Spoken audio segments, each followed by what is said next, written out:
Can you hear me? It is that time of the year again. 2 साल इनका welfare करो और 1 हफ्ते का farewell. You can't hear me. They can't hear me here. It is that time of the year again. 2 साल इनका welfare करो और 1 हफ्ते का farewell. Ending is the new beginning. Sky is the limit. Welcome to the real world. Or should I say, welcome to the real heaven and hell. अभी inauguration के दिन आपने सुना होगा एंकर ने कहा कि farewell is time for fun and party. Farewell week is fun and party time. तो 2 साल से आप लोग और क्या कर रहे थे? 3-4 सेमेस्टर आपने तो बहुत ऐश की. आपके प्लेसमेंट सीजन में आपसे ज्यादा हम डर रहे थे. इंटरव्यू देने आप जाते हैं, बाहर हम टेंशन में होते हैं. इंटरव्यू देने आप जाते हैं, बाहर हम टेंशन में होते हैं. प्लेसमेंट टीम रात भर आपके लिए जागती है. आप तो क्लास में भी चैन की नींद सोते हैं. और अभी डर और नींद से याद आया, इस एकेडमिक ईयर में खासकर के 3rd सेमेस्टर में मुझे सबसे ज्यादा डराने वाली चीज थी सेकेंड ईयर्स के रेज्यूमे. नींद उड़ा दी मेरी आपके रेज्यूमेज ने. नींद उड़ा दी मेरी आपके रेज्यूमेज ने. 2 साल कैसे गुजरे पता ही नहीं चला. आप कहते होंगे 2 साल गुजरे पता ही नहीं चला. मुझे तो सपने में भी आपके रेज्यूमेज दिखाई देते हैं. ये साल मैं कैसे भूल जाऊं भला. चैट जीपीटी से चेपे हुए आपके करियर ऑब्जेक्टिव ये पढ़ के अंबानी अडानी भी डर जाएंगे. वो अंबानी अडानी की सरकार है ना, वो वाले अंबानी अडानी. तो चैट जीपीटी से चेपे हुए आपके करियर ऑब्जेक्टिव ये देख के अंबानी अडानी भी डर जाएंगे. आपका स्ट्रेटेजिक प्लानिंग और बिजनेस एक्यूमेंट पढ़ के उनको भी दिन में तारे नजर आएंगे. मॉडलिंग कर रहे हो या ये फोटो मैरिज ब्यूरो में देनी है. मॉडलिंग कर रहे हो या ये फोटो मैरिज ब्यूरो में देनी है. अरे रेज्यूमे की फोटो स्टूडियो से खिंचवाया करो. और किसी किसी को तो कहना पड़ता है बेटा फोटो खिंचवाने से पहले नींद से तो जाग जाया करो. पोएट्री करता हूं लेकिन अपनी ही पोएट्री भूल गया. ट्रेकिंग है मेरी हॉबी लेकिन पिछला ट्रेक मुझे याद नहीं. मैं रोज बाइक पे कॉलेज आता जाता हूं, सो driving is my hobby.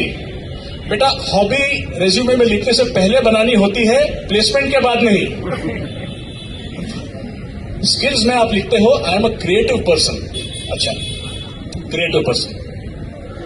Skills में आप लिखते हो I am a creative person, लेकिन एग्जाम में कॉपी के लिए पुराने ही तरीके इस्तेमाल करते हो और पकड़े जाते हो. पकड़े मत जाया करो यार, वो 1-1 घंटा बैठ के हमको लिखना पड़ता है वहां पे. Ma'am, this is only for entertainment purpose. I am not motivating them to copy. Disclaimer. तो स्किल्स में आप लिखते हो I am a creative person, लेकिन कॉपी के लिए पुराने ही तरीके इस्तेमाल करते हो. स्ट्रेंथ है तुम्हारी कम्युनिकेशन एंड पीपल स्किल, लेकिन इंटरव्यू में मुंह खोलने से डरते हो.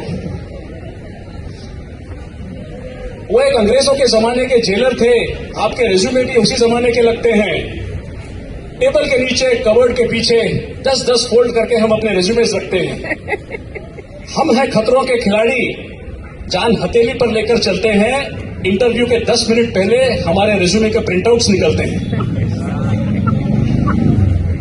और अभी एग्जाम सीजन आ रहा है.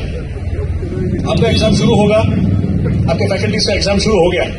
पहले पेपर बनाओ और फिर पेपर चेक करो. आपके आंसर शीट लगते हैं पीएचडी के रिसर्च पेपर. मेरे कुछ कलीग जो पीएचडी कर रहे हैं या करना चाहते हैं, मैं उनको कहता हूं कि ज्यादा रिसर्च के चक्कर में मत पड़ो. 4-5 इवैल्यूएशन में से जो भी आंसर लिखे हैं ना, एक साथ जमा करके सबमिट कर दो. सब्जेक्ट बदल दिया, जज्बात बदल दिए. आपके आंसर शीट लगते हैं पीएचडी के रिसर्च पेपर. मत पूछो चेक करने वालों का हाल. क्वेश्चन देखकर आप सोचते हो जवाब क्या लिखूं, और जवाब पढ़ के हमें लगता है यार पूछा था मैंने कौन सा सवाल. वैसे इतना बुरा हाल भी नहीं है. कभी कभी एग्जाम के टाइम आप लोग अच्छे मूड में होते हो तो हमने एक बहुत अच्छी चीज ऑब्जर्व की है कि जिस सब्जेक्ट के क्वेश्चंस होते हैं आप आंसर भी उसी सब्जेक्ट के लिखते हो. That's a positive development. Good. Sir, soft skill के क्लास कंपलसरी है क्या? इनका अटेंडेंस 75% में होता है क्या काउंट?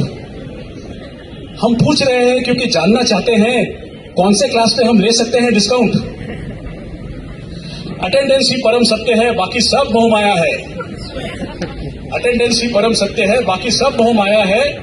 पढ़ाई वढ़ाई तो होती रहेगी, वैसे भी सीखने के लिए कौन आया है। असली नॉलेज तो ऑन जॉब मिलेगा, सीनियर्स ने समझाया है। असली नॉलेज तो ऑन जॉब मिलेगा, सीनियर्स ने समझाया है। प्लेसमेंट तो आपकी हो ही जाएगी, मार्केटिंग टीम ने बताया है। मॉर्निंग में गुड आफ्टरनून, आफ्टरनून में गुड इवनिंग, इवनिंग में गुड मॉर्निंग। आपने अपना अलग ही टाइम जोन बना लिया है। वैसे ये गलत नहीं है, ये लोग अभी से मेंटली इंटरनेशनल प्लेसमेंट्स की तैयारी में है। तो कोई ऑस्ट्रेलिया के टाइम जोन में जीता है, कोई मिडिल ईस्ट के टाइम जोन में जीता है, कोई यूएस टाइम जोन में जीता है, इसीलिए ऐसा होता है।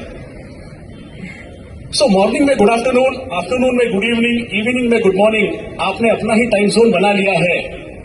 अभी से इंटरनेशनल प्लेसमेंट के चक्कर में हो, लेकिन कॉलेज तो इंडिया टाइम जोन में चलता है। क्या इस बात का कभी विचार किया है? आपका करंट अफेयर्स का ज्ञान हमें शौक देता है। अभी परसों आपका एक दोस्त कह रहा था कि डोनाल्ड ट्रंप ने वेनेजुएला के प्रेसिडेंट को इनवाइट किया। अच्छा, उसे इनविटेशन कहते हैं। कितना अच्छा इनविटेशन है, हेलीकॉप्टर भी भेज दिया। हमारे दोस्त हमारे लिए कैब भी नहीं भेजते। तो आपका करंट अफेयर्स का ज्ञान हमें शौक देता है। करंट बहुत है, लेकिन बत्ती किसी की नहीं जलती। वैसे करंट हटा दें तो अफेयर्स की जानकारी बहुत है आपको, लेकिन वो जानकारी इंटरव्यू में नहीं चलती। कभी स्लीव, कभी जूता, कभी कॉलर, कभी सॉक्स। कभी स्लीव, कभी जूता, कभी कॉलर्स, कभी सॉक्स। सुबह से पीछे पड़ जाता हूं तुम्हारे। सर मेरा बेल्ट रूमी ले गया, मेरे सॉक्स गीले थे। क्या अजब गजब बहाने मारते हो तुम सारे। अरे बहाने तो नए ढूंढ लो, कब तक वही चलाओगे।